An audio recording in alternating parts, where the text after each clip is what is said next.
പറയുന്നത് ഒരു രാഷ്ട്രീയ മുൻവിധിയോടുകൂടി കേൾക്കാതെ ഒന്ന് കണ്ണടച്ച് കഴിഞ്ഞ ഒരു 2 ആഴ്ചയിലെ പത്രങ്ങളിലേക്ക് ഒന്ന് തിരിഞ്ഞു നോക്കൂ. നിങ്ങൾ എന്തെല്ലാം ക്രൂരമായ വാർത്തകളാണ് ഈ കഴിഞ്ഞ 1-2 ആഴ്ചയായി മാത്രം നമ്മൾ കേട്ടത്.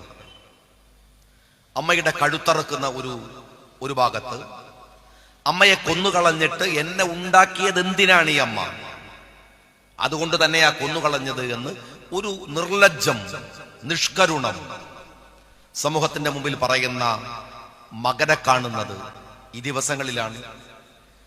നമ്മുടെ ചുറ്റുപാടുകൾ ഇങ്ങനെ ദൈനംദിനം അപകടപ്പെടുകയാണ്. ഒരു സാമൂഹ്യ പ്രതിബദ്ധതയുടെ പ്രശ്നമുണ്ട് നമുക്ക്. എന്തൊക്കെ അഭിപ്രായ വ്യത്യാസങ്ങൾ പലരും പറയുമ്പോഴും നമ്മളൊക്കെ ഉയർത്തിപ്പിടിക്കുന്ന ചില മൗലികതകളുണ്ട്. മനുഷ്യൻ, പ്രകൃതി, ചുറ്റുപാട്. നമ്മെ അലോസരപ്പെടുത്തുന്ന ഇത്തരം കുറെ പ്രശ്നങ്ങൾക്ക് ഒരു ഗവൺമെന്റും രാജ്യവും ഭരണകൂടവും നേതാക്കന്മാരും പുല്ലിന്റെ വില കൽപ്പിക്കുന്നു എന്നതാണ്. അവസാനം നിങ്ങൾ ഓർത്തു നോക്കൂ, പാലക്കാട് നിന്ന് വന്നൊരു വാർത്തയുണ്ട്. ഏറ്റവും കൂടുതൽ കേരളത്തിൽ കുടിവെള്ളക്ഷാമം അഭിമുഖീകരിക്കുന്ന പ്രദേശമാണ് പാലക്കാട്. അവിടുത്തെ മനുഷ്യർ അഭിമുഖീകരിക്കുന്ന ഒരു മെയ് മാസത്തിലൊക്കെ പാലക്കാട്ടെ ജനങ്ങളുടെ പലായനമാണ് പലപ്പോഴും ഉണ്ടാവുക. കുടിവെള്ളം തേടി കിലോമീറ്ററുകൾ യാത്ര ചെയ്യുന്ന ഉത്തരേന്ത്യയല്ല, ഈ കേരളത്തിൽ. പാലക്കാടിലെ ജനകീയമായ ഒരു സമരം ഉണ്ടായിരുന്നു. ഞാനൊക്കെ യൂത്ത് ലീഗ് ഭാരവാഹിയായിരിക്കുന്ന സമയത്താണ് അവിടെ പോയത്, എനിക്ക് ഓർമ്മയുണ്ട്. കൊക്കക്കോള സമരത്തിൽ കേരളത്തിലെ VS അച്യുതാനന്ദൻ എന്ന കമ്മ്യൂണിസ്റ്റുകാരനാണ് ആ സമരത്തിന്റെ മുൻപന്തിയിൽ ഉണ്ടായിരുന്നത്. അതിന്റെ ക്രെഡിറ്റ് വാങ്ങിയിരുന്നത് ആ VSന്റെ നാട്ടില്. നിങ്ങൾ മനസ്സിലാക്കണം, കുടിവെള്ളത്തിനു പകരം മദ്യമൊഴുക്കാൻ ഒരു ഗവൺമെന്റ് തീരുമാനിക്കുകയാണ്. ബ്രൂവറിയെ കൊണ്ടുവന്ന് അവിടെ അതിനുള്ള സൗകര്യങ്ങൾ ഉണ്ടാക്കുകയാണ്. നമ്മളെ താഴെത്തട്ടിൽ നിൽക്കുന്ന സാധാരണക്കാരനെ ബാധിക്കുന്ന പ്രശ്നങ്ങൾ നമ്മൾ അറിയുന്ന പോലുമില്ല. എത്ര തവണ കറണ്ട് ചാർജ് വർദ്ധിച്ചു, എത്ര തവണ വെള്ളക്കരം കൂട്ടി, ഒരു വീടുണ്ടാക്കാനുള്ള നികുതി എത്ര തവണ നമ്മളുടെ പഞ്ചായത്തുകളിൽ നമ്മൾ അടയ്ക്കേണ്ടി വരുന്നു. മനുഷ്യന്റെ അടിസ്ഥാനപരമായ ജീവിതത്തിലെ പ്രയാസങ്ങളിൽ നിഷ്കരുണം നിരന്തരമായി ഇടപെട്ടുകൊണ്ടിരിക്കുകയാണ് ഗവർണർ. നമ്മൾ ഈ ചേരുന്ന നിയമസഭ ഒരു ബജറ്റ് സഭയാണ്. അതുകൊണ്ടാണ് ഗവർണറുടെ നയപ്രഖ്യാപനം ഉണ്ടാകുന്നത്. CPM-ന്റെ സംസ്ഥാന സെക്രട്ടറി ഗോവിന്ദൻ ഒരു തമാശ മട്ടിൽ പറഞ്ഞത്, അയാൾ സീരിയസ് ആയിട്ടാണ് പറഞ്ഞത്, പക്ഷേ നമുക്കതൊരു ആളെ ഫൂളാക്കുന്നതാണെന്ന് കേട്ടാൽ അറിയാം. അദ്ദേഹം പറഞ്ഞു, കഴിഞ്ഞ ഗവർണറെ പോലെയല്ല ഈ ഗവർണർ ഈ ഗവൺമെന്റിന്റെ നയം വ്യക്തമാക്കുന്ന തരത്തിലുള്ള ഒരു വികസന പരിപ്രേക്ഷ്യത്തെയാണ് അദ്ദേഹത്തിന്റെ പ്രസംഗത്തിൽ, നിയമസഭയിലെ പ്രസംഗത്തിൽ അവതരിപ്പിച്ചത്, നയപ്രഖ്യാപനത്തിൽ ഉണ്ടായത് എന്നാണ് ഗോവിന്ദൻ പറഞ്ഞത്. സാമാന്യ ബുദ്ധിയുള്ളവർക്ക് അറിയില്ലേ, ഗവർണർക്ക് നയപ്രഖ്യാപനത്തിൽ ഒരു വരി ചേർത്ത ചരിത്രം ഉണ്ടോ? ഒരു വരി. ഈ ഗോവിന്ദൻ ആരെയാ വെട്ടിയാക്കുന്നത്?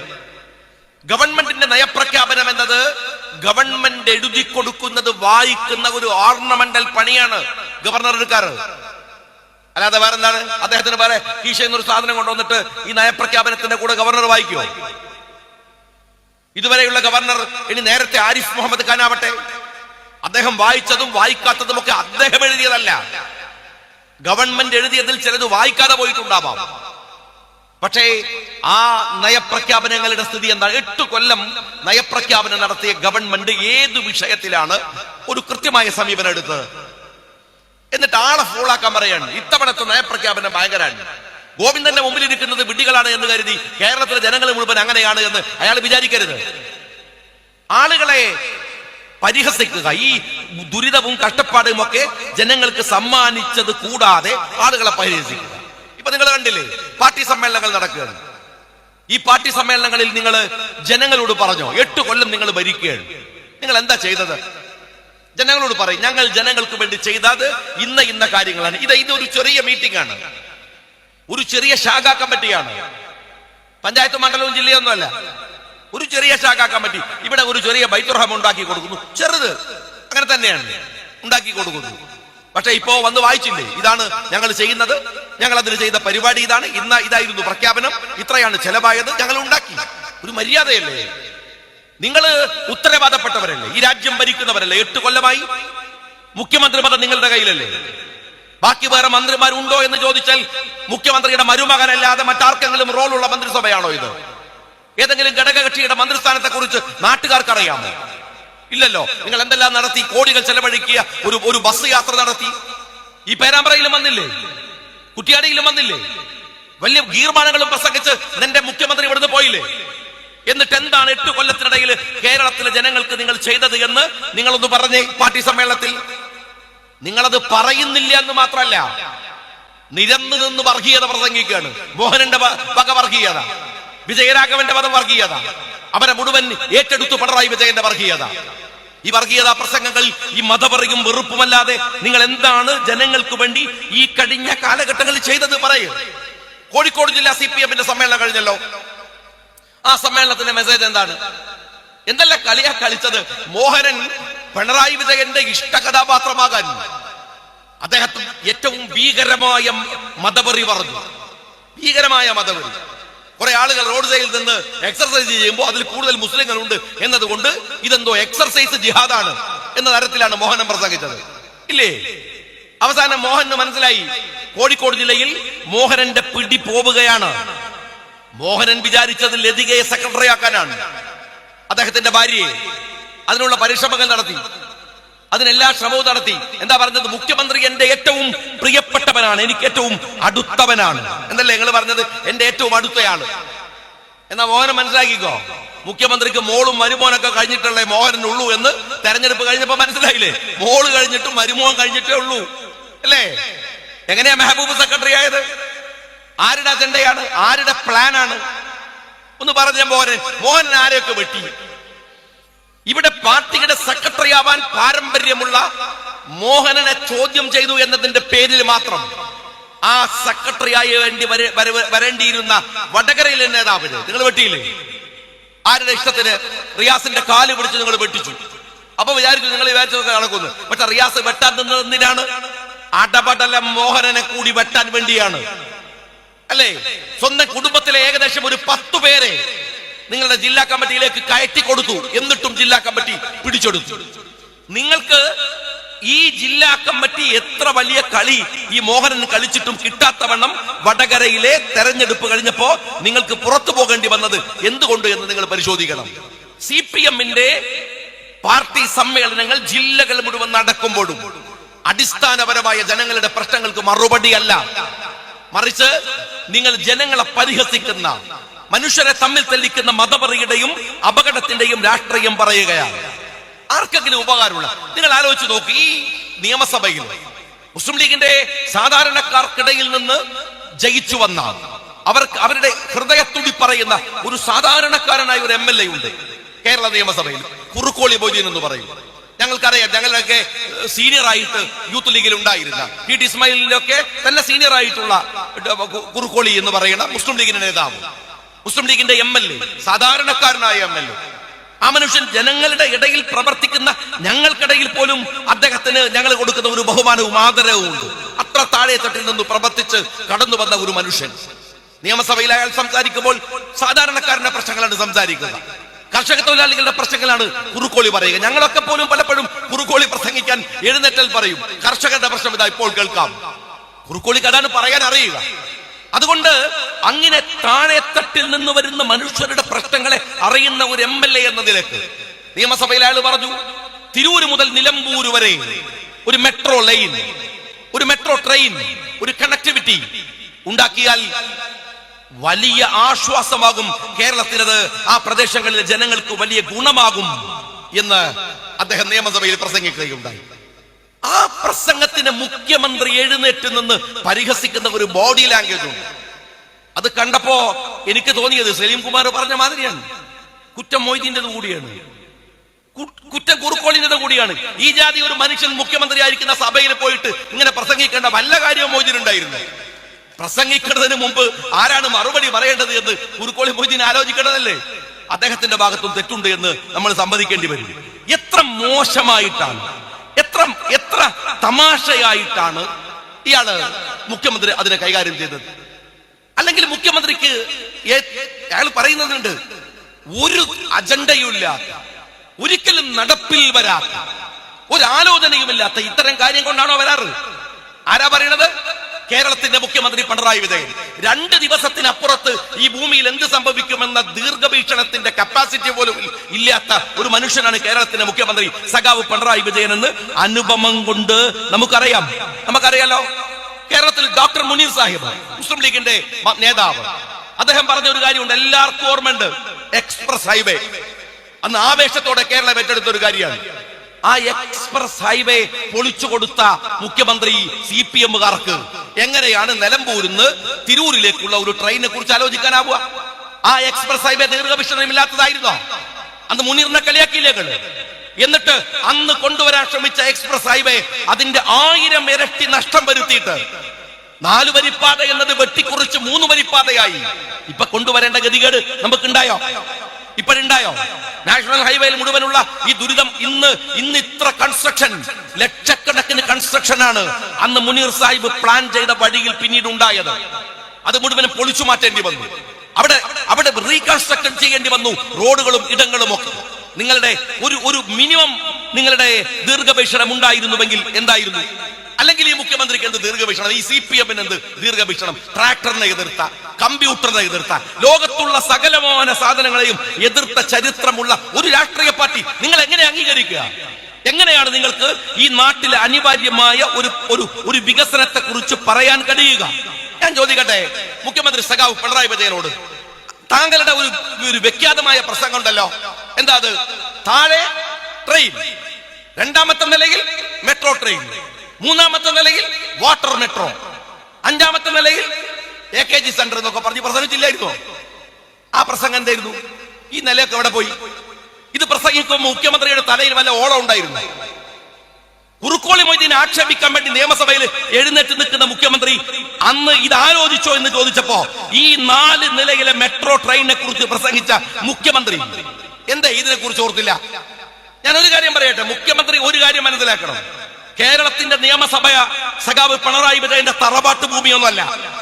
അവിടെ ഒരു MLA എഴുന്നേറ്റ് നിന്നാൽ അയാൾക്ക് ചില പ്രിവിലേജ് ഉണ്ട്. ജനങ്ങൾ ജയിപ്പിച്ചു വിടുന്ന MLA-ക്ക് പ്രിവിലേജ് ഉണ്ട്. അയാൾക്ക് ചോദിക്കാൻ അവകാശമുണ്ട്. മുഖ്യമന്ത്രി എന്ന അഹങ്കാരം വെച്ചിട്ട് അവിടെ ഇരിക്കാനല്ല ജനങ്ങൾ അങ്ങയെ ജനാധിപത്യത്തിലെ നായകനാക്കി തെരഞ്ഞെടുത്തത്. മറുപടി പറയണം. അവിടെ പ്രിവിലേജ് കമ്മിറ്റി ഉണ്ട്. ആ കമ്മിറ്റി എന്തിനാ ഉണ്ടാക്കിയത്? ഒരു MLA-യുടെ പ്രിവിലേജിനെ തിരസ്കരിക്കാൻ മുഖ്യമന്ത്രിക്ക് അവകാശമുണ്ടോ? സഭന്റെ നായകനാണെന്ന് കരുതിയിട്ട്, സഭയിൽ അയാൾ മുഖ്യനാണെന്ന് കരുതിയിട്ട് ഒരു MLA-യുടെ പ്രിവിലേജിനെ പരിഹസിക്കാൻ ഇയാൾക്ക് എന്താ അവകാശം? സ്പീക്കർക്ക് എന്താ അവകാശം? രാജ്യത്തിലെ ജനാധിപത്യ നിയമല്ലേ അത്? ആ പ്രിവിലേജ് വെച്ചിട്ട് ഒരാൾ നിയമസഭയുടെ അകത്തിരുന്ന് എഴുന്നേറ്റ് നിന്ന് സംസാരിക്കുമ്പോൾ പരിഹസിക്കുക, കളിയാക്കുക, എന്തു രാഷ്ട്രീയമാണ് മുഖ്യമന്ത്രി നിങ്ങളൊക്കെ ഇവിടെ പ്രസരിപ്പിക്കുന്നത്? ഏത് തരത്തിലാണ് നിങ്ങൾ ഈ രാജ്യത്തിലെ ജനാധിപത്യത്തെ കാണുന്നത്? നിങ്ങൾ വിചാരിച്ചത് ഇത് കമ്മ്യൂണിസ്റ്റ് രാജ്യമാണെന്നാണ്? ഇത് ജനാധിപത്യ രാജ്യമാണ് മുഖ്യമന്ത്രി. ആ പ്രിവിലേജ് ആ MLA-ക്ക് അനുവദിച്ചു കൊടുക്കാൻ 952 മദിരാശി സഭയിൽ മഹാനായ KM സീതി സാഹിബ് എഴുന്നേറ്റ് നിന്ന് പറയുന്ന ഒരു കാര്യമുണ്ട്. എന്താണെന്നറിയോ? കേരളത്തിലെ ജനങ്ങൾക്ക്, വിശിഷ്യ മലബാറിലെ ജനങ്ങൾക്ക്, അവർ പതുക്കെ ഒരു പ്രവാസി സമൂഹമായി രൂപപ്പെട്ടു വരികയാണ്. അവർ ഇന്ത്യയുടെ വിവിധ ഭാഗങ്ങളിലേക്ക് തൊഴിലുമൊക്കെയായി യാത്ര ചെയ്യുന്നവരാണ്. അവർക്കൊരു വിമാനത്താവളം അവിടെ കൊണ്ടുവരണം. 952 അറിയോ സഖാവ് പിണറായി വിജയന്? അന്ന് പക്ഷെ സീതി സാഹിബിനെ കളിയാക്കാത്തത് അങ്ങേപ്പോലത്തെ പോങ്ങന്മാരല്ല അന്ന് അവിടെ മുഖ്യമന്ത്രിമാരായി ഉണ്ടായിരുന്നത് എന്നതുകൊണ്ടാണ്. പക്ഷേ അന്നത് പറഞ്ഞ സീതി സാഹിബിന്റെ കാലം എവിടെയാ? 52. ഇന്ന് കരിപ്പൂർ വിമാനത്താവളല്ലേ? തീർന്നോ? കണ്ണൂർ വിമാനത്താവളല്ലേ? കൊച്ചി വിമാനത്താവളല്ലേ? ഇതൊന്നും ഇല്ലാത്ത കാലത്താണ്. അത് പറയാൻ കാര്യം എന്താണെന്നറിയോ? അത് ചോദിച്ചത് KM സീതി സാഹിബാണ്, ലീഗ് നേതാവാണ്. ഫ്യൂച്ചറിനെ കുറിച്ച്, വരാനിരിക്കുന്ന ഭാവിയെ കുറിച്ച് കൃത്യമായ വിവരമുള്ള നേതാക്കന്മാരാണ്. അങ്ങ് കമ്പ്യൂട്ടറിനെ എതിർത്ത, ട്രാക്ടറിനെ എതിർത്ത പാരമ്പര്യമുള്ള അങ്ങയെ പോലത്തെ ഒരാൾക്ക് എങ്ങനെയാണ് നിലമ്പൂരിൽ നിന്ന് തിരൂരിലേക്ക് ഒരു ട്രെയിൻ വരുന്നതിന്റെ സാങ്കേതികത്വത്തെ കുറിച്ച് സംസാരിക്കാനാവുക? എങ്ങനെയാവുക? ഞാൻ ഒരൊറ്റ കാര്യം ചോദിക്കുന്നത് നിങ്ങളോട്. ഈ മനുഷ്യൻ എഴുന്നേറ്റ് നിന്ന്, ഒരു നിയമസഭയിൽ ഒരു MLA എഴുന്നേറ്റ് നിന്ന് അയാൾ സംസാരിക്കുമ്പോ ആ സംസാരത്തെ കേൾക്കുക, പരിശോധിക്കാവുന്നതാണെങ്കിൽ. വേറെ നിങ്ങൾ പറഞ്ഞ പൊട്ടത്തരൊന്നും പറഞ്ഞില്ലല്ലോ. 5 നിലയിൽ മെട്രോയും മറ്റേ ട്രെയിനും മറ്റേ വാട്ടർ മെട്രോ ഒന്നും പറഞ്ഞില്ലല്ലോ. ഒരു ട്രെയിൻ പരിശോധിക്കട്ടെ മൊയ്തീൻ, മെമ്പറോട് പറയാ പരിശോധിക്കാം. ആലോചിക്കാം, അതൊരു മര്യാദയല്ലേ? പരിഹസിച്ചിട്ട് തമാശയാക്കിയിട്ട് അങ്ങനെയാണോ മുഖ്യമന്ത്രിയുടെ ധിക്കാരവും അഹങ്കാരവും ഒരു MLA-യുടെ പ്രിവിലേജിനെതിരെ പരിഹസിക്കല്? നിങ്ങൾ സ്വതസിദ്ധമായ പൊട്ടത്തരത്തിന് അന്താരാഷ്ട്ര അവാർഡ് കിട്ടുന്ന ഒരു പാർട്ടിയാണ്. നിങ്ങൾ കണ്ടിട്ടുണ്ടാവുമല്ലോ കഴിഞ്ഞ ദിവസങ്ങളിൽ നിങ്ങളുടെ പാർട്ടി സെക്രട്ടറി ഗോവിന്ദനല്ലേ നിങ്ങളുടെ പാർട്ടി സെക്രട്ടറി, അദ്ദേഹത്തിന്റെ കഴിഞ്ഞ ദിവസങ്ങളിലെ പ്രസംഗങ്ങൾ കേട്ടിരുന്നോ? എന്ത് ശരിക്കു പറഞ്ഞാല് ആധുനിക സയൻസിന് അതുപോലെ തന്നെ ആധുനിക ടെക്നോളജിക്കൊക്കെ മഹാസംഭാവനകൾ നടക്കാൻ കഴിയുന്ന വമ്പിച്ച പ്രസംഗമാണ് ഗോവിന്ദൻ നടത്തിയത്. ഗോവിന്ദൻ പറയാണ് കണ്ണൂരിൽ നിന്ന്, അദ്ദേഹത്തിന്റെ ആ പ്രസംഗവും ആ സ്റ്റേജും ഒക്കെ നിങ്ങൾ കാണണം. അദ്ദേഹം പറയാണ് AI യാഥാർത്ഥ്യമായി കഴിഞ്ഞു. AI യാഥാർത്ഥ്യമായി കഴിഞ്ഞു. നിങ്ങളുടെ മൊബൈലിൽ AI ഉണ്ട്, എന്റെ മൊബൈലിൽ AI ഉണ്ട്. എന്നിട്ട് അദ്ദേഹം പറയുന്ന കാര്യമുണ്ട്. ഞാൻ ഈ അടുത്തൊരാള് കണ്ണൂര് ബീച്ചിലിരുന്നിട്ട് ഒരു ഫോട്ടോ എടുത്തു. എന്നിട്ട് അദ്ദേഹം മൊബൈലിൽ നിന്ന് AI കൊടുത്തപ്പോ അയാൾ ഒരു മഞ്ഞിന്റെ മുകളിൽ ഇരിക്കുന്ന ഫോട്ടോ. ഇതാണത്ര AI. എന്റെ ഗോവിന്ദ, എല്ലാവർക്കും എല്ലാം അറിയണമെന്നില്ല, പക്ഷെ അറിയാത്ത കാര്യത്തെ കുറിച്ചൊരു മിനിമം ധാരണ അവനവനുണ്ടാവുന്നത് നല്ലതല്ലേ? എന്താ ഈ മൊബൈലിൽ ഫോട്ടോ എടുത്തിട്ട് അതിന്റെ ബാക്ക്ഗ്രൗണ്ട് മാറ്റണ ഒരു ഫോട്ടോഷോപ്പിന്റെ പണി ഞങ്ങൾ ഈ പറയുന്നത്. 10 കൊല്ലം മുമ്പ് അതിന്റെ ആപ്പ് ഡൗൺലോഡ് ചെയ്തിട്ട് മൊബൈലുണ്ട്. അറിയാം, 10 കൊല്ലം മുമ്പ്. എന്റെ ഗോവിന്ദൻ ജി, ഇതല്ല AI. നിങ്ങളുടെ ആരാ പറഞ്ഞ ഇത് AI എന്ന്? ഇതാണോ AI എന്ന് പറയുന്നത്? ഈ ഇന്ന് ലോകത്ത് മുഴുവൻ ഈ ടെക്നോളജിയുടെ ലോകത്ത് ഏറ്റവും വലിയ ചർച്ച വരുന്ന AI ഇതാണോ? എന്നിട്ട് അടുത്ത ഗോവിന്ദന്റെ കമന്റ് എന്താ അറിയങ്ങള്? ഈ ആർട്ടിഫിഷ്യൽ ഇന്റലിജൻസ് വന്നാൽ 60% അധ്വാനത്തിന്റെ ഇടം ആർട്ടിഫിഷ്യൽ ഇന്റലിജൻസ് കൊണ്ടുപോകും. എന്നാലും സോഷ്യലിസം വരും, എന്നിട്ട് പറഞ്ഞ അതിന് വേറെ മുൻകൂർ ജാമ്യം കൂടി മൂപ്പരെടുത്തു. എന്താ അറിയോ? ഇനി നാളെ വന്നോ സോഷ്യലിസം എന്ന് എന്നോട് ചോദിക്കരുത്, മിനിമം ഒരു 200 കൊല്ലെങ്കിലും എടുക്കും മൂപ്പര് പറയാം. അപ്പൊ ആരും ചോദിക്കില്ല എന്ന് ഉറപ്പാണ്. ചോദിക്കാൻ ഗോവിന്ദനും ഉണ്ടാവില്ല, ആ കേട്ട പ്രസംഗം കേട്ടവരും ഉണ്ടാവില്ല. പിന്നെ എന്തും പറയാലോ. എന്തിന് സോഷ്യലിസം? എന്റെ ചങ്ങായിമാരെ, ഒരു മിനിമം സമയം പറയണ്ടെങ്കിൽ ഇത് എത്ര കാലമായി കേൾക്കണം? 100 കൊല്ലം കഴിഞ്ഞാൽ 200 കൊല്ലം കഴിഞ്ഞാൽ. എന്നിട്ട് അതിനകത്ത് വേറെ ഒരു പ്രഖ്യാപനമുണ്ട്. ഖുർആൻ കാലഹരണപ്പെട്ടു പോകും, ഭഗവത്ഗീത കാലഹരണപ്പെട്ടു പോകും, മാർക്സിസം നിലനിൽക്കും. ഏത് മാർക്സിസം? ഈ കേരളത്തിലെ ടാപട്ടത്തിലുള്ള ഈ സാധനമാണോ നിൽക്കാൻ പോണത്? എടാ ചങ്ങായിമാരാ, ഇത് പറയുമ്പോ 1400 കൊല്ലങ്ങൾക്ക് അപ്പുറത്തുള്ള ഖുർആന് വള്ളി പുള്ളി തെറ്റാതെ മുമ്പിലുണ്ട്. അത് വെച്ചിട്ടാ പറയണത്. എന്നിട്ട് പറയാ ഇപ്പോഴും മൂപ്പർക്ക് ഉറപ്പില്ല 200 കൊല്ലം കഴിഞ്ഞാൽ എന്നിട്ട് ഒരു അപ്പം വരാൻ സാധ്യതയുണ്ട് 200 കൊല്ലം കഴിഞ്ഞാൽ. ഞാൻ വളരെ വിനീതമായിട്ട് നിങ്ങളോട് ചോദിക്കട്ടെ, എന്തുകൊണ്ടാണ് ഗോവിന്ദൻ ഈ പ്രശ്നം പറഞ്ഞതെന്നറിയാം? ഞാൻ സഖാക്കളോട് പറഞ്ഞുതരാം. ഈ കഴിഞ്ഞ 2 ആഴ്ച ലോകത്തിലെ ടെക്നോളജിയില് ലോകത്തിലെ ഈ സാങ്കേതിക വിദ്യാരംഗത്ത് വലിയ അത്ഭുതങ്ങൾ സംഭവിച്ചിട്ടുള്ള 2 ആഴ്ചയാണ് കഴിഞ്ഞു പോയത്. നമുക്കറിയാം, ഗൂഗിളിൽ നിന്ന് നമ്മൾ ChatGPT-യിലേക്ക് പോയി. ഗൂഗിൾ എന്താന്നൊക്കെ നിങ്ങൾക്കറിയാം, മക്കൾക്കും ചെറിയ ആളുകൾക്ക് വരെ അറിയാം. എന്തെങ്കിലും ഒരു കൺഫ്യൂഷൻ, സംശയം ഉണ്ടായാൽ ഉടൻ നമ്മൾ എടുത്തിട്ട് ഗൂഗിളിൽ അടിച്ചു നോക്കും. ആരാണ്, എന്താണ്, എങ്ങനെയാണ്. മക്കൾക്കൊന്നും ഒരു കൺഫ്യൂഷനും ഇല്ല. ആ കാലം കഴിഞ്ഞു. കാരണം ഗൂഗിൾ ഒരു ഇൻഫർമേഷനാണ്, ഗൂഗിൾ തരിക ഇൻഫർമേഷനാണ്. ഗൂഗിളിൽ നിന്ന് സാങ്കേതിക ലോകം ChatGPT-യിലേക്ക് പോയി. ChatGPT-യിലേക്ക് പോകുമ്പോൾ ഉണ്ടാകുന്ന വ്യത്യാസം എന്താണ്? നിങ്ങൾ എന്തെങ്കിലും ഒരു വിവരം ചോദിക്കുന്ന പോലെയല്ല, നിങ്ങൾ ചോദിക്കുന്നത് എന്തും ChatGPT തരും. ഞാൻ വിശദീകരിക്കേണ്ട കാര്യമല്ല, ഇപ്പോഴൊക്കെ സാമാന്യ ബുദ്ധിയുള്ള എല്ലാവർക്കും അറിയാം എന്താണ് AI എന്ന്, എന്താണ് ChatGPT എന്ന്. ChatGPT-യുടെ ചാറ്റ് ബോട്ടിനകത്ത് മിനിമം ഞാൻ നിങ്ങളോട് പറയട്ടെ, നിങ്ങൾ പറയാണ്. ഇപ്പൊ ഒരു ഉദാഹരണത്തിന് നിങ്ങൾ CH മുഹമ്മദ് കോയ സാഹിബിനെ കുറിച്ച്, സീതി സാഹിബിനെ കുറിച്ച്, AKGയെ കുറിച്ച്, അങ്ങനെയുള്ള ഒരു ചരിത്രത്തിലെ ഒരു വലിയ നേതാക്കന്മാരെ കുറിച്ച് എനിക്കൊരു സിനിമ വേണം. ആ സിനിമയുടെ അതിന്റെ ഒരു എന്താണ് വേണ്ടത്, അതിന്റെ ഒരു കഥ എനിക്ക് ആവശ്യമുണ്ട്, ഒരു തിരക്കഥ വേണം എന്ന് നിങ്ങൾ ChatGPT-യോട് ചോദിച്ചാൽ മിനിറ്റുകൾക്കകം ChatGPT സീൻ 1, സീൻ 2, സീൻ 3 എന്ന് പറഞ്ഞ് നിങ്ങൾക്ക് ഒരു തിരക്കഥ തരും. ഈസിയാണ്. രണ്ടാമതോ, ChatGPT-യിൽ നിങ്ങൾ ചോദിക്കുകയാണ്, ഇപ്പൊ നിങ്ങളുടെ മക്കൾ പഠിക്കുകയാണ്, ഒരു തിസിസ് ആണ് ചെയ്യുന്നത്, ഇത് വടകരയുടെ ഒരു സാംസ്കാരിക പശ്ചാത്തലത്തെ കുറിച്ചുള്ള ഒരു പഠനം ആണെന്ന് വെക്കുക. എന്നാൽ നിങ്ങൾ ChatGPT-യോട് പറയുക, എനിക്കൊരു തിസിസ് ആവശ്യമുണ്ട്, ഇത്ര പേജ് ലിമിറ്റ് ചെയ്ത ഇന്ന മാറ്റർ വേണമെന്ന് പറഞ്ഞാൽ ChatGPT മിനിറ്റുകൾ കൊണ്ട് നിങ്ങൾക്ക് തരും. എന്ന് വെച്ചാൽ മനുഷ്യന് സാധ്യമല്ലാത്ത വിധം വേഗതയിൽ നിങ്ങളുടെ പ്രശ്നങ്ങളെ നിങ്ങളുടെ നോളജിന് അനുസരിച്ച് തരാൻ കഴിയുന്ന ഒന്നാണ് ChatGPT എന്ന് പറയുന്നത് എന്ന് നിങ്ങൾക്ക് എല്ലാവർക്കും അറിയാം.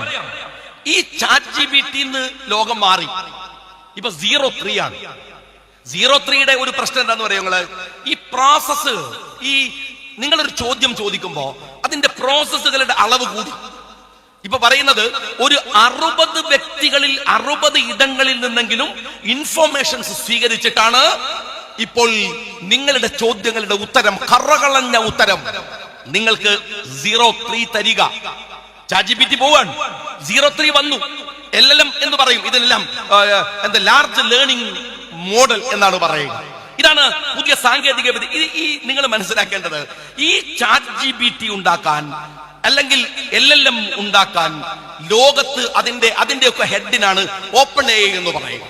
ഈ OpenAIയുടെ CEO എന്ന് പറയുന്ന സാം ആൽട്മാൻ, അദ്ദേഹമാണ് ഇതിന്റെ CEO. ഈ പറയുന്ന AI ലോകത്ത് വന്നത് കോടാനുകോടി രൂപ മുടക്കിയിട്ടാണ് അമേരിക്ക.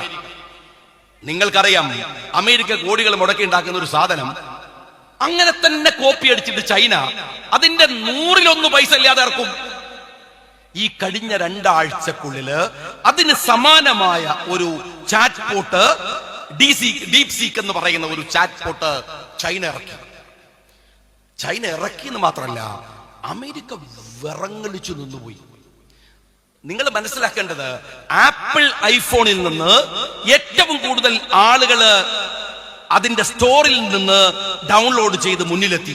എല്ലാ കണക്കുകളും തെറ്റിച്ച് ഈ ആഴ്ചയിൽ ഒരൊറ്റ ദിവസം അമേരിക്കയിലെ ഈ കുത്തക കമ്പനികൾക്ക് നഷ്ടമായത് $600 ബില്യൺ. എണ്ണി തീർക്കാൻ കഴിയില്ല. $600 ബില്യൺ.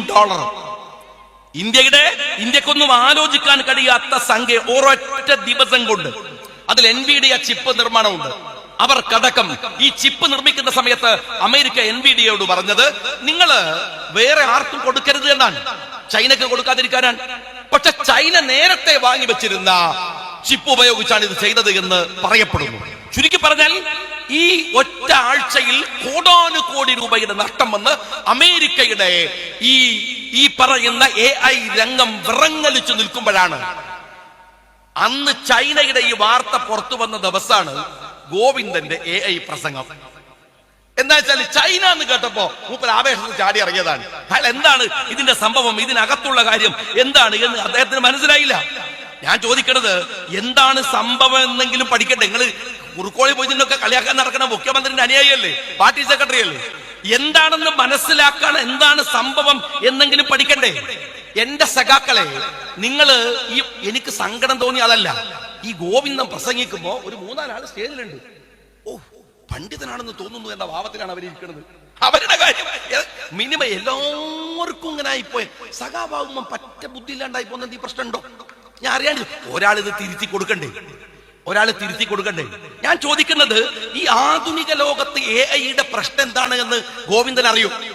അതിങ്ങനെ മൊബൈലില് ആളെ ഐസിട്ട് കാണിക്കുക, അല്ലെങ്കിൽ മൊബൈലിൽ നിന്ന് ആളുകളുടെ കോലം മാറ്റി കാണിക്കുക എന്ന് പറയുന്ന ചെറിയ പ്രശ്നമല്ല. മനുഷ്യന്റെ എക്സിസ്റ്റൻസിനെ ചോദ്യം ചെയ്യാൻ AI. നിങ്ങൾ ഞാനിങ്ങനെ വലിയ സംഭവമാണെന്ന് പറഞ്ഞ് എടുക്കണില്ലേ? തീർന്നു. AI ഒരു വലിയ വെല്ലുവിളിയാണ്. എക്സ്ട്രാ ഇന്റലിജൻസ് ഇനി വരാൻ പോവാണ്. ഇനി അതിഭീകരമായ ഇന്റലിജന്റ് ആയിട്ടുള്ള സംവിധാനങ്ങൾ AI-ൽ വരികയാണ്. അപ്പൊ നിങ്ങൾ ആലോചിച്ച് നോക്ക്, ഒരു ചോദ്യത്തിന് 60 ഇടങ്ങളിൽ നിന്ന് പ്രോസസ് ചെയ്തിട്ട് ആ ഉത്തരം നൽകാൻ ഒരു ചാറ്റ് ബോട്ടിന് കഴിയാന്ന് പറഞ്ഞാൽ, 03ക്ക് കഴിയാന്ന് പറഞ്ഞാൽ എന്താ കപ്പാസിറ്റി? ഒരു മനുഷ്യനോട് ചോദിച്ചാൽ മനസ്സിലാവോ? മനുഷ്യന്റെ എക്സിസ്റ്റൻസ് ചോദ്യം ചെയ്യാണ്. നിങ്ങളും ഞാനും വേണോ, അതല്ല ആർട്ടിഫിഷ്യൽ ഇന്റലിജൻസ് മതിയോ എന്ന മൗലികമായ പ്രശ്നം നിൽക്കുന്നിടത്താണ് ഇയാൾ ഈ തമാശ പറയുന്നത്. പ്രിയപ്പെട്ട CPM-ന്റെ ഗോവിന്ദ, ഞാൻ നിങ്ങളോട് പറയട്ടെ, ഈ കഴിഞ്ഞ വേൾഡ് എക്കണോമിക് ഫോറം നടന്നത് ലാവോസിലാണ്. ആ വേൾഡ് എക്കണോമിക് ഫോറത്തിനകത്ത് ലാവോസിലെ ഏറ്റവും പ്രധാനപ്പെട്ട ചർച്ച എന്തായിരുന്നു എന്നറിയുമോ? AI രംഗത്ത് നടക്കുന്ന അധാർമികതയെ കുറിച്ചാണ്. ഓപ്പൺ എയുടെ സിഇഒ ആയിട്ടുള്ള സാം ആൽട്ട്മാൻ വളരെ ഗൗരവത്തിലാണ് ആ മീറ്റിംഗിനകത്ത് ആ പ്രശ്നങ്ങളെ അവതരിപ്പിക്കുകയും ലോകത്തിലെ നിരവധി ഈ രംഗത്ത് പ്രവർത്തിക്കുന്നവർ ആശങ്കയോടുകൂടെ വലിയ വലിയ വേവലാതിയോടുകൂടെ അധാർമികമായ മേഖലകളിലേക്ക് ഇത് പോകുന്നതിനെ കുറിച്ചുള്ള ചർച്ചകളും നടന്നത് എന്ന് വെച്ചാൽ നിങ്ങൾ മനസ്സിലാക്കേണ്ടത് ആർട്ടിഫിഷ്യൽ ഇന്റലിജൻസിന്റെ സൂപ്പർ ഇന്റലിജൻസ് വരുന്നതോടുകൂടെ അപകടകരമാവും കാര്യം. ഇപ്പൊ റീസെന്റ് ആയ ഒരു സാധനം ഞാൻ പറയാം. ഫലസ്തീൻ യുദ്ധത്തിൽ ഇസ്രയേൽ ഈ AI ഉപയോഗിച്ചു എന്നാണ്. എന്താണ് മനുഷ്യനില്ലാതെ അപകടകരമായ സ്ഥലങ്ങളിൽ കൊണ്ടുപോയി റോക്കറ്റ് വിക്ഷേപിച്ച് 10,000-കണക്കിന് കുഞ്ഞുങ്ങളെയും സ്ത്രീകളെയും മനുഷ്യരെയും കൊല്ലുന്ന ഇസ്രായേലി തന്ത്രത്തിന് AI ഉപയോഗിച്ചു എന്നാണ്.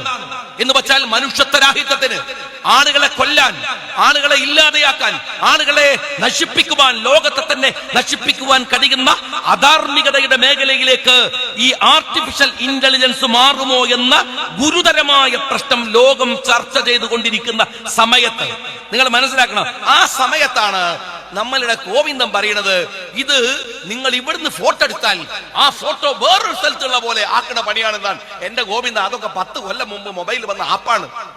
മിനിമം ഇതൊന്നും മനസ്സിലാക്കുക. പ്രശ്നം ഇതൊന്നുമല്ല. പ്രശ്നം എന്താ നിങ്ങള് ഒറ്റ കാര്യം, ഞാൻ AI എന്താണ് എന്ന് അറിയണമെങ്കിൽ ഒരു കാര്യം ഗോവിന്ദനോട് പറഞ്ഞുതരാം. എന്താ നിങ്ങള് ചോദിക്കാം, ചാറ്റ് GPT കയറിയിട്ട് ഹു ഈസ് ഗോവിന്ദൻ? അപ്പൊ ചാറ്റ് GPT 3-4 ചോദ്യങ്ങൾ, ആര് എന്താ ഉദ്ദേശിച്ച്, ഒരു ക്ലൂ തരുമോ? അപ്പൊ പറയാ, താനൂരിന്ന് അപ്പം കയറ്റി എറണാകുളം വരെ കൊണ്ടുപോയി തിരിച്ചു വരാവുന്ന ട്രെയിനിനെ കുറിച്ച് സംസാരിച്ച ആൾ. അപ്പ ചാറ്റ് GPT പറയും, അത് നമ്മളെ ഗോവിന്ദൻ. ഇതാണ് ഗോവിന്ദ ചാറ്റ് GPTയുടെ ഒരു മിനിമം സാധനമാണ്. ഇനി അതാണ് ചാറ്റ് GPT എന്ന് അറിയണ്ട, ഒരു മിനിമം സാധനം. ആളെ പറയാതെ അനുബന്ധ സംഭവങ്ങൾ പറഞ്ഞാൽ പോലും അതിങ്ങനെ പ്രോസസ് ചെയ്തിട്ട് ആളെ പിടിക്കും. അല്ലാതെ CPM-ന്റെ സംസ്ഥാന സെക്രട്ടറി ഗോവിന്ദൻ, MP ഗോവിന്ദൻ എന്നൊന്നും പറയണ്ട. Who is Govindan? അത് മതി. അപ്പൊ പറയും, ഏത് ഗോവിന്ദൻ? അപ്പൊ ഒരു അടയാളം പറഞ്ഞു കൊടുക്കാൻ പറയാം. അപ്പൊ ഇത് പറഞ്ഞു കൊടുത്താൽ മതി. അല്ലെങ്കിൽ ഇടക്കിടക്ക് പൊട്ടത്തരം പറയുന്ന ഒരു നേതാവ് എന്ന് പറഞ്ഞാലും പറയും, അത് നമ്മളെ CPM-ന്റെ സംസ്ഥാന സെക്രട്ടറി ഗോവിന്ദനാണെന്ന് പറയും. ഈ മിനിമം ചാറ്റ് GPTയിൽ നിന്ന് കിട്ടാവുന്ന ഒരു സാധനം ഇതാണ്. ഞാൻ കുട്ടികളോട് പറയട്ടെ, വലിയ പ്രശ്നങ്ങൾ ഇതിനകത്തുണ്ട്. നമ്മളതിന് നിസ്സാരമായിട്ട് കാണാവുന്ന ഒരു കാര്യമല്ല. കാരണം ഈ ചാറ്റ് GPTയിലെ അല്ലെങ്കിൽ 03-യിൽ അല്ലെങ്കിൽ LLM-ലൊക്കെ ഇൻഫർമേഷൻസ് തിരയുന്നത് ഇപ്പൊ എവിടെ നിന്നാണ് എന്ന് കണ്ടുപിടിക്കാനുള്ള ബാധ്യത നമുക്കുണ്ട്. അതിലൊന്ന് വിക്കിപീഡിയയാണ്. നിങ്ങൾ ഈ വിക്കിപീഡിയ നിരന്തരമായി സെർച്ച് ചെയ്യുകയും ആ വിക്കിപീഡിയയിൽ വരുത്തേണ്ട മാറ്റങ്ങൾ വരുത്തുകയും ചെയ്യണം. അത് പരിശോധിക്കണം. കാരണം അതിനൊരു വലിയ മേഖലയിൽ കുറെ ആളുകളൊക്കെ പ്രവർത്തിച്ച് ചരിത്രത്തെ തിരുത്താനുള്ള ശ്രമങ്ങൾ നടത്തുന്നുണ്ട്. അങ്ങനെ നിങ്ങൾക്ക് ബോധ്യം വന്നാൽ കുട്ടികളോട് ഞാൻ പറയുന്നു, നിങ്ങൾ ആ വിക്കിപീഡിയ ആണെങ്കിൽ ഏതാണോ നിങ്ങൾക്ക് റിസോഴ്സ് എന്ന് മനസ്സിലാക്കി അവിടെ പോയി പുതിയ ടെക്നോളജി ഉപയോഗിച്ച് യഥാർത്ഥ ചരിത്രത്തെ അവിടെ ലിങ്ക് ചെയ്യാനുള്ള വെല്ലുവിളി അടക്കം നമുക്കുണ്ട്. ഞാൻ സ്നേഹപൂർവ്വം നിങ്ങളോട് പറയുന്നത്, അത്തരം വലിയ ഉത്തരവാദിത്തങ്ങൾ നിൽക്കുന്നിടത്താണ് നമ്മളുടെ പാർട്ടിയുടെ CPM-ന്റെ സെക്രട്ടറി ഇത്തരം തമാശകൾ പറയുന്നത് എന്നാണ്. ആ തമാശകളെ പറഞ്ഞ് നമ്മളെ കളിയാക്കാൻ ശ്രമിക്കുന്നത് എന്നാണ്. അത് ഒരു നിസ്സാരമായ വിഷയമല്ല എന്ന് ഞാൻ നിങ്ങളോട് പറയാൻ ആഗ്രഹിക്കുകയാണ്. മറ്റൊരു കാര്യം, ഞാൻ ദീർഘമായി സംസാരിക്കില്ല. മറ്റൊരു കാര്യമുണ്ട്. ഇപ്പൊ ഞാൻ ഈ സമീപകാലത്തായി മുസ്ലിം ലീഗിന്റെ വേദികളിൽ നിന്ന് നിരന്തരമായി പറഞ്ഞുകൊണ്ടിരിക്കുന്ന ഒരു പ്രശ്നമുണ്ട്. അതെന്താണെന്ന് ചോദിച്ചാൽ, CPM, ഞാൻ ഈ ചാറ്റ് GPTയുടെ ഇൻഫോർമേഷൻസ് എടുക്കുന്നതുമായി ബന്ധപ്പെട്ടൊക്കെ പറയുന്ന പോലെ CPM ചെയ്യുന്ന ഒരു കാര്യമുണ്ട്. ഇവിടെ വ്യാപകമായ മനുഷ്യർക്കിടയിലുള്ള വെറിയ ഉണ്ടാക്കുക. ഹിന്ദു, മുസ്ലിം, ക്രിസ്ത്യൻ എന്നൊക്കെ പറഞ്ഞ ആളുകളെ തെറ്റിപ്പിക്കാൻ മുസ്ലിങ്ങളെ ടാർഗറ്റ് ചെയ്ത് ആ ടാർഗറ്റ് ചെയ്യുന്ന ആയുധം RSS-കാരന് നാളെ ഉപയോഗിക്കാൻ പാകത്തിൽ തിരഞ്ഞെടുക്കുക. ഇപ്പൊ വടകരയിലെ സമ്മേളനത്തിൽ പോലും സഖാവ് പിണറായി വിജയൻ പറഞ്ഞൊരു കാര്യം താരകള്, ജമാഅത്തെ ഇസ്ലാമിയുമായി കൂട്ടുകൂടരുത്. ഇതെന്തിനാ ഈ പിണറായി വിജയൻ ഇങ്ങനെ ഇടക്കിടക്ക് പറയുന്നത്? ആരാ പിണറായി വിജയ കൂട്ടുകൂടിയത്? സത്യത്തില് ജമാഅത്തെ ഇസ്ലാമിയുമായി കൂട്ടുകൂടിയാൽ എന്തൊക്കെ കുഴപ്പമുണ്ടാകും, എന്തൊക്കെ ഗുണമുണ്ടാകുമെന്ന് ഈ കേരളത്തിൽ പറഞ്ഞു തരാൻ അർഹതപ്പെട്ട ഒരേ ഒരു മനുഷ്യൻ സഖാവ് പിണറായി വിജയനാണ് എന്ന് ഞങ്ങൾക്ക് എല്ലാവർക്കും അറിയാം. ഇനി നാളെ ഇതേപോലെ വന്നിട്ട് RSS-മായി കൂട്ടുകൂടരുതെന്ന് കൂടി പറയരുത്. കാരണം ഇപ്പൊ കൂടിയതിന്റെ ദുരന്തം നിങ്ങൾക്ക് കുറച്ച് നല്ല മനസ്സിലായില്ലേ? കുറച്ച് കഴിഞ്ഞാൽ മനസ്സിലാവും. അപ്പൊ ഉപദേശിക്കാൻ വരരുത്. ഞങ്ങൾ ഈ കാര്യത്തിൽ ഞങ്ങളുടേതായ നിലപാടുണ്ട്. ഈ തരത്തിൽ തെറ്റിദ്ധാരണകൾ വരുമ്പോ ഞാനൊരു കാര്യം പറഞ്ഞു, നിങ്ങൾ പറഞ്ഞുണ്ടാക്കുന്ന ഒരു നുണ, ആ നുണ തലശ്ശേരി കലാപവുമായി ബന്ധപ്പെട്ട് ആ കലാപവുമായി ബന്ധപ്പെട്ട് ഞാൻ വളരെ കൃത്യമായി സഖാബ് പിണറായി വിജയന്റെ സഹോദരൻ ആ പിണറായി പാറപ്പുറത്തെ പൊളിച്ച പള്ളിയുടെ ആ പള്ളി പൊളിക്കുന്ന പ്രക്രിയയിൽ പങ്കാളിയായതിൽ ആയിരുന്നു എന്ന വിവരമടക്കം ഞാൻ പറഞ്ഞപ്പോ ഒരു മിണ്ടാട്ടമില്ല. എന്തെങ്കിലും പറഞ്ഞാൽ എന്നെ മേക്കിട്ട് ചാടി കടിക്കാൻ പറ്റുന്ന പാർട്ടി സെക്രട്ടറി ഇല്ല, പാർട്ടിയുടെ ആളുകളില്ല. പക്ഷേ പി ജയരാജൻ മെനഞ്ഞാന്ന് ഒരു ലോക്കൽ ചാനലിൽ, ഒരു പ്രധാന ചാനലൊന്നല്ല, ഒരു ലോക്കൽ ചാനലിനെ വിളിച്ചു വരുത്തിയിട്ട് ഇയാൾ പറയാണ് നുണയാണ്, തലശ്ശേരി കലാപത്തിൽ കുഞ്ഞിരാമൻ രക്തസാക്ഷിയാണ്, ഏത് സഖാബ് കുഞ്ഞിരാമൻ രക്തസാക്ഷിയാണ്, അതുകൊണ്ട് പിണറായിയുടെ സഹോദരനെ കുറിച്ച് പറഞ്ഞ നുണയേക്കാൾ പി ജയരാജന്റെ ലക്ഷ്യം എനിക്ക് മനസ്സിലായി. എന്താന്ന് വെച്ചാൽ ഞാൻ കുറച്ചുകൂടെ കാര്യങ്ങൾ വിശദീകരിച്ച് പറയണം, എന്നിട്ട് പിണറായിനെ ആപ്പിലാക്കണം എന്നാണ് മൂപ്പരുടെ ലക്ഷ്യമെന്ന് എനിക്ക് കൃത്യമായിട്ട് ബോധ്യമുണ്ട്. ഇനി എന്ത് ബോധ്യം ഉണ്ടായാലും പറയേണ്ട കാര്യം പറയണല്ലോ. പിന്നെ CPM നേതാക്കന്മാരോട് ഞാൻ പറയട്ടെ, തലശ്ശേരി കലാപത്തെ കുറിച്ച് ഞാൻ പറഞ്ഞ വാദഗതികളിൽ ഉറച്ചു നിൽക്കുകയാണ്. എനിക്ക് അഭിപ്രായ വ്യത്യാസമല്ല. നിങ്ങൾ പി ജയരാജന്റെ വേറൊരു ഭീഷണിയുണ്ട്. ഷാജി എന്താണ് ശുദ്ധ തെമ്മാടിത്തരാണ് പറയണത്, കലാപം ഉണ്ടാക്കാൻ ശ്രമിക്കുകയാണ്, കുഴപ്പമുണ്ടാക്കാൻ ശ്രമിക്കുകയാണ്. ഈ ജയരാജന്റെ ഭീഷണി എനിക്ക് മനസ്സിലാവും. ജയരാജ, താങ്കളുടെ മൂക്കിന്റെ താഴെ 10 കൊല്ലം MLA ആയി ഇരുന്നിട്ട് വന്നോനാ ഞാൻ. പേടിപ്പിക്കലൊക്കെ കയ്യിൽ വെച്ചാൽ മതി. ആ ജാതി പേടിയൊന്നും നമുക്ക് ആർക്കുമില്ല, ഒരു ബേജാറും ഇല്ല. അതുകൊണ്ട് ആ വർത്താനം നിർത്തിയിട്ട് വസ്തുതകൾ പരിശോധിക്കാനാണ് ജയരാജൻ പറയണമെങ്കിൽ ഞാനൊരു കാര്യം ചോദിക്കട്ടെ. ഞാൻ ചോദിച്ച ചോദ്യങ്ങൾ സിമ്പിളാണ്. ഒന്ന്, ഈ കുഞ്ഞിരാമൻ മരിക്കുന്നത്, അല്ലെങ്കിൽ അദ്ദേഹം നിങ്ങൾ പറയുന്നത് മുസ്ലിങ്ങൾക്ക് വേണ്ടി ഷഹീദായി എന്ന് പറയുന്നത് ജനുവരി 3-ാം തീയതിയാണ്. ജനുവരി 31-ന് കലാപം തീർന്നു, അല്ലെങ്കിൽ അവസാനിപ്പിച്ചു. അത് കഴിഞ്ഞിട്ട് കിലോമീറ്ററുകൾ അപ്പുറത്തുള്ള കള്ള് ഷാപ്പിൽ ഇയാൾ എന്തിനാണ് ഷഹീദാൻ പോയതെന്ന് എന്റെ ചോദ്യം. അപ്പൊ നിങ്ങൾ പറയണ എന്താ, ഞങ്ങള് പത്രവാർത്തയുണ്ട്, ഇപ്പൊ വേറൊക്കെ വിട്ടു, മനോരമ കണ്ടില്ലേ? അങ്ങനെ ഞാൻ മെനക്കെട്ട് ഇയാൾ കാണിക്കുന്ന മനോരമ എടുത്ത് സ്ക്രീൻ ചെയ്ത് അത് വേറെ ഒരു ഫോട്ടോ എടുത്തിട്ട് വേറെ ഒന്നിലേക്ക് ലാർജ് ചെയ്ത് നോക്കി, എൻലാർജ് ചെയ്തിട്ട് നോക്കിയപ്പോ എന്താ സ്ഥിതി ഞങ്ങള് അതിൽ പറയാണ്, മനോരമയിൽ CPM ആണെന്ന് പറഞ്ഞത്രേ, വന്നത്രേ, പോയത്രേ. ഏത് വസ്തുതാപരമായി മനോരമ പറഞ്ഞാൽ പോലും വിശ്വസിക്കാത്ത കമ്മ്യൂണിസ്റ്റുകൾ വന്നത്രേ, പോയത്രേ, വന്നത്രേ എന്ന് പറയുന്ന വാർത്ത വെച്ചിട്ടാണ് ഈ കുഞ്ഞിരാമൻ മുസ്ലിങ്ങൾക്ക് വേണ്ടി. കുഞ്ഞിരാമൻ എന്തിനാണോ ജനുവരി 4-ാം തീയതി കള്ളുചാപ്പ് പോയിട്ട് അവിടെ പോയി അടിപിടി ഉണ്ടാക്കി മരിച്ചത്? അത് ഞങ്ങളുടെ തലയെ കൊണ്ടിടുക. ഇനി മറ്റൊരു കാര്യം ഞാൻ ചോദിക്കട്ടെ. നിങ്ങൾ അതില് രസകരമായ ഒരു കാര്യം പി ജയരാജൻ പറയുന്നുണ്ട്. എന്താ പറയുന്നത്? നിങ്ങൾ വിധേയത്തിൽ കമ്മീഷനിൽ ഒരു കാര്യം കൃത്യമായി പറയുന്നുണ്ട്. കലാപം അവസാനിപ്പിക്കണമെന്ന് പറഞ്ഞ് മൈക്ക് കെട്ടി ഒരു ജീപ്പ് പോയി. ആ ജീപ്പിൽ പിണറായി വിജയൻ ഉണ്ടായിരുന്നു. അതിലെന്താ തെറ്റുള്ളത്? കലാപം ഉണ്ടാക്കി നിങ്ങളാണ്, അവസാനിപ്പിക്കാൻ നിങ്ങൾക്കേ പറ്റുള്ളൂ. നിങ്ങൾ എന്നെ മൈക്ക് കെട്ടണം, നിങ്ങൾ എന്നെ പറയണം, അതിനൊരു സംശയമില്ലല്ലോ. വിധേയത്തിൽ കമ്മീഷനിലുള്ളത് വസ്തുതയല്ലേ? എന്റെ ചോദ്യം KM ഷാജിയുടെ ചോദ്യം അല്ലല്ലോ പി ജയരാജ, അതിന് മറുപടി പറയും. എന്റെ ചോദ്യം കണ്ണൂർ ജില്ലാ CPIയുടെ ചോദ്യമാണ്. കണ്ണൂർ ജില്ലാ CPI വിധേയത്തിൽ കമ്മീഷന്റെ 3ാമത് മൊഴി കൊടുത്ത ആളാണ്. 70 പേർ കൊടുത്ത മൊഴിയിൽ 3ാമത്തെ മൊഴി കണ്ണൂർ ജില്ലാ CPI കൗൺസിലാണ്. 5ാമത്തെ മൊഴി AIYF ആണ്. ഇവരെന്താ പറഞ്ഞാൽ ഞങ്ങള് ഈ കലാപം ഉണ്ടാക്കിയത് CPM ആണ്, ഈ കലാപത്തിന് നേതൃത്വം കൊടുത്തത് പിണറായി വിജയനാണ്, അല്ലേ? അതെന്താ ജയരാജൻ പറയാത്തത്? അതെന്താ പറയാത്തത്? അത് വിധേയത്തിൽ കമ്മീഷനിൽ 3ാമതല്ലേ ഉള്ളത്? 3ാമത്തെ സാക്ഷിമൊഴിയാണ്. എന്നിട്ട് അവിടെ CPIക്കാർ ചോദിച്ച ചോദ്യമുണ്ട്. ആ വളരെ കൃത്യമായി എന്ന് വെച്ചാല് സിമ്പിളാണ് കാര്യം. എന്താ ഞങ്ങള് EMSന്റെ മന്ത്രിസഭയിൽ ലീഗ് കക്ഷിയാണ്. ലീഗ് അതിന്ന് പിരിഞ്ഞു, മന്ത്രിസഭ പൊളിഞ്ഞപ്പോ നമ്മള് ചേലാട്ട് അച്യുതമേനോന്റെ മന്ത്രിസഭയിൽ കക്ഷിയായി. എന്ന് മാത്രല്ല, ബൽറാം എന്ന് പറയുന്ന CPIക്കാരൻ തലശ്ശേരി മണ്ഡലത്തിൽ ജയിച്ചു. ഈ ഒറ്റ ചൊറിച്ചിലാണ് ജനസംഘത്തെയും RSSനെയും പിണറായി വിജയന്റെ CPMനെയും വിരളി പിടിപ്പിച്ചത്. അത് മുസ്ലിം ലീഗ് വിരുദ്ധത പറഞ്ഞ് മുസ്ലിം വിരുദ്ധതയാക്കി. അവിടെ കലാപം ഉണ്ടാക്കുക മാത്രമല്ല, ആ കലാപത്തിൽ ഭീകരമായി കൊള്ളയടിച്ചു കൊണ്ടുപോയ